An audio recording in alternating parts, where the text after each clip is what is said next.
दोस्तों नमस्कार, आदाब, सत श्री अकाल। मैं हूं मार्क दीक्षित। कैसे हैं आप लोग? उम्मीद करता हूं बहुत अच्छे होंगे और बहुत बहुत स्वागत है मेरे YouTube channel mark the autograph पे। तो जिसने भी सब्सक्राइब नहीं किया वो फटाफट जाके सब्सक्राइब कर लीजिए और चलिए शुरू करते हैं। दोस्तों जैसा कि आप जानते हैं कि जिस हिसाब से देश में अपने माहौल है उस हिसाब से बहुत सारे लोग जो है वो हिंदू त्योहारों पे ज्ञान दिया करते हैं, चाहे वो पॉलिटिशियंस हो, चाहे वो अदर धर्म के लोग हो। अदर धर्म के भी लोग नहीं देते, सिर्फ एक विशेष धर्म का लोग देते हैं कि हिंदू त्योहार पे पानी की बर्बादी हो रही है, बर्बादी हो रही, पटाखों पे धूल की बर्बादी हो रही। लेकिन वही जब इनके यहाँ सब कुछ होता है तो फिर वो लोग तो कहते हैं कि अरे बाप रे, ये तो हमारा अधिकार है, ये तो इसमें लिखा है उसमें लिखा है। भैया एक बात समझ लो, हिंदुस्तान में अगर रहना है तो हिंदू त्योहारों पे बिल्कुल भी आपको न्यूसेंस क्रिएट नहीं करना है, वरना तोड़ दिए जाओगे, ये बात समझ लेना।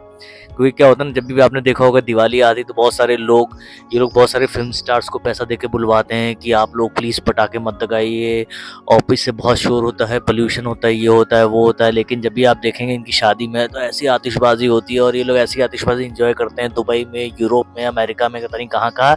लेकिन यहाँ पे आके ज्ञान देते हैं, चरस गांजा सब पी रहे हैं, लेकिन इनको पटाखे की धूल से होती जो एक ही दिन होना होता है। अब बात होती है जैसे रंगों की बात होती है, होली आने वाली है, होली की बात होती है। होली ऐसे आने वाली होगी, वैसे जितने भी बाकी धर्म के लोग हैं पैसा देके बुलवा देंगे सबके, अरे आप लोग पानी की बर्बादी कर रहे हैं, ये बर्बादी कर रहे हैं, वो बर्बादी कर रहे हैं।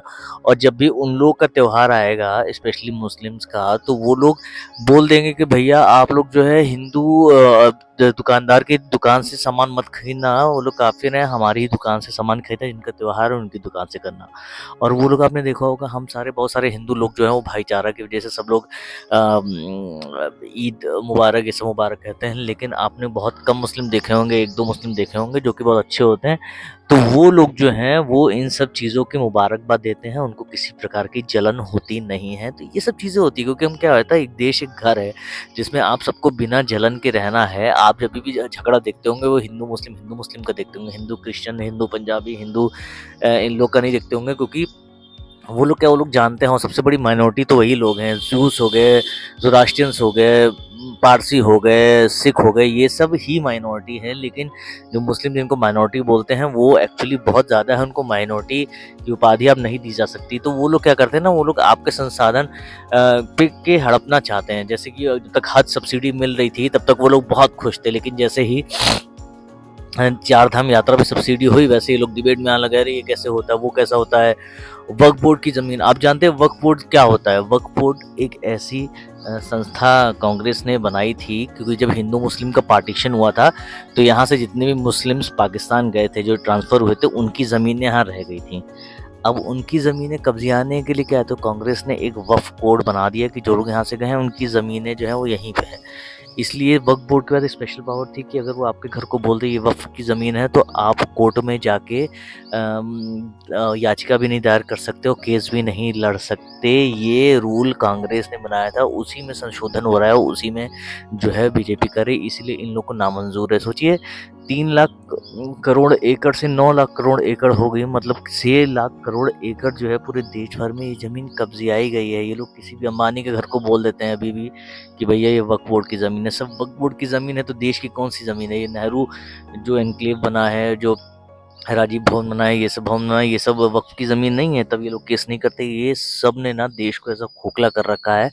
आपको मैं बताऊं, दिल्ली भर में कम से कम 1 लाख करोड़ जो स्क्वायर फीट है, एरिया है, वो सिर्फ मेमोरियल के नाम पे गांधी परिवार ने कब्जा रखा है। तो जितने भी जो ज्ञान वगैरह देते हैं सब हिंदुओं को देखते हैं। लेकिन सबसे मज़ेदार बात सुनिए, 2014 के बाद, जब 2014 में परिवर्तन हुआ तो धीरे धीरे जो हिंदू बटा हुआ था ना, हिंदू जाग गया। अभी कोई मुस्लिम के बारे में बोलता है, अभी कोई सिख के बारे में बोलता है, लेकिन जब हिंदू के बारे में बोलता है तो बोलता है यादव के बारे में, बनिया हमार है, ब्राह्मण हमार है, ये हमार है। लेकिन जब से मोदी जी आए, मोदी का हिंदू हमारे हैं, तो वो हिंदुओं को समझ में आया। इसीलिए यही एक वजह है कि 50 करोड़ लोग महाकुंभ में आ गए।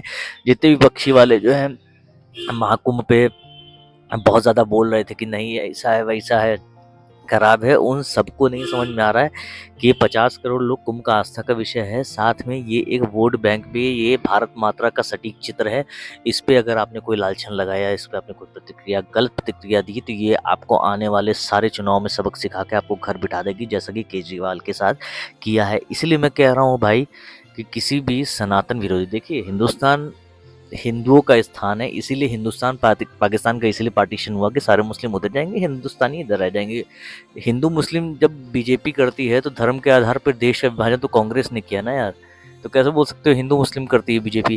तो ये सब चीज़ें आप लोग को समझनी चाहिए। आप लोग युवा हैं, पढ़ते लिखते हैं नहीं, आप लोग रील्स स्क्रॉल करते हैं, लेकिन जो बाकी इन्फॉर्मेशन जो चलती चली आ रही है उस पर ज्ञान मत दीजिए। बहुत सारे लोग सोचते हैं कि अरे ईद मुबारक कर देंगे, लेकिन जैसे कुछ आएगा वैसे ही हिंदुओं की बात करूँ, स्पेशली कई हिंदू रहते हैं, लड़कियों में स्पेशली, वो बहुत ज़्यादा अट्रैक्ट हो जाते हैं मुस्लिम की तरफ, फिर बाद में सूटकेस से मिलते हैं। ये सच है, और ऐसे एक केस नहीं, ऐसे हज़ारों केस हुए हैं यार, हज़ारों केस अभी पिछले 15-20 साल में। एक ऐसी ही अदिति दीक्षित नाम की लड़की है, उसके मानसी दीक्षित, जो कि बम्बई में राजस्थान की मॉडल थी, हम लोग के साथ एक्ट्रेस थी, हम लोग के साथ ऑडिशन वगैरह देती थी। उसको फेसबुक एक मुस्लिम लड़के से प्यार हुआ, वो गई वहाँ पे और उसने उसको गलत काम करने के लिए उकसाया, तो उसने मना कर दिया, तो उसने स्टूल खींच के सर पे मार दिया और उसका सर फट गया, मर गया। फिर उसे बैग में बंद करके इन ऑर्बिट मॉल के पीछे एक मैदान खाली वहाँ पे डाला, तो जो ऊबर वाला छोड़ने आया था उसने पुलिस को शिकायत की, उसके बाद वो बंदा धर लिया गया और जेल में है। ऐसे बहुत सारे किस्से हो गए। इसलिए भाई आप लोग कभी भी ना, मैं ऐसे नहीं कह रहा हूँ हर मुस्लिम खराब होता है, लेकिन जो ब्रेन वॉश्ड होते हैं, जिनके मन में बस नमाज अल्लाह ये सब वो सब चला करता है, वो ऐसी सोच के होते हैं, लेकिन जिनके दिमाग में काम, जॉब और तमाम सारी क्रिएटिव चीज़ें चलती हैं, जिनको इन सब बातों से कोई फ़र्क नहीं पड़ता, वो लोग बैठ के आपको जज नहीं करते हैं। इसलिए आप लोग को डिसाइड करना है कि आपके लिए कौन बेनिफिशियल कौन नहीं है, लेकिन ध्यान दिए रहिए, आसपास माहौल सुरक्षित रखिए और हमेशा जमकर मुकाबला कीजिए। कोई भी हो, माइनॉरिटी मेजॉरिटी कोई भी हो, हम सब इस घर में रहने वाले हैं, तो हम सबको प्यार और सौहार्द से रहना है, ये आपको बात नहीं चाहिए। और किसी भी त्यौहार पे आप लोग फेस्टिवल पे उंगली मत उठाइए। उनका त्यौहार ताजिया वगैरह निकलती है तो हम लोग कुछ नहीं करते, लेकिन हम लोग की जब कोई यात्रा वगैरह निकलती है तो पत्थरबाजी होती है। ऐसे नहीं, पूरे देश में हर जगह पत्थरबाजी होती है, चाहे गणपति विसर्जन हो, चाहे जन्माष्टमी हो, सब जगह ऐसा एक किस्सा नहीं होगा। पूरे इंडिया भर में बहुत सारे किस्से हैं। तो ये सब लोग बहुत, और कोई भी खाने पीने की दुकान खोलेंगे तो जय भोले जय शिव शंकर, लेकिन जब आप बारकोड स्कैन करेंगे तो रफ़ीक अंसारी, रफ़ीक अहमद, ऐसे करके ये लोग बेवकूफ़ बनाते हैं। भैया अपना नाम से बेच रहे हो तो जिगरा रखो अपने नाम पे, उससे कमाओ, फिर हम लोग से कमाओगे, फिर हम ही लोग को गाली दोगे, फिर हम ही लोग को पत्थर मांगोगे। ऐसा नहीं चलेगा भाई। बुलडोजर हमेशा तैयार रहता है, इसीलिए हमेशा प्यार मोहब्बत से रहना हो तो रहो, वरना अगर कुछ गलत काम करोगे तो बाकी सब लोग हैं सबक सिखाने के लिए। तो ये था हमारा आज का वीडियो। आपको कैसा लगा प्लीज़ प्लीज़ प्लीज़ सब्सक्राइब कर देना, कमेंट कर देना, अच्छा लगे और बातें समझ में आए तो प्लीज़ एक बार ना शेयर ज़रूर कर देना। Thank you very much, thank for watching, bye bye.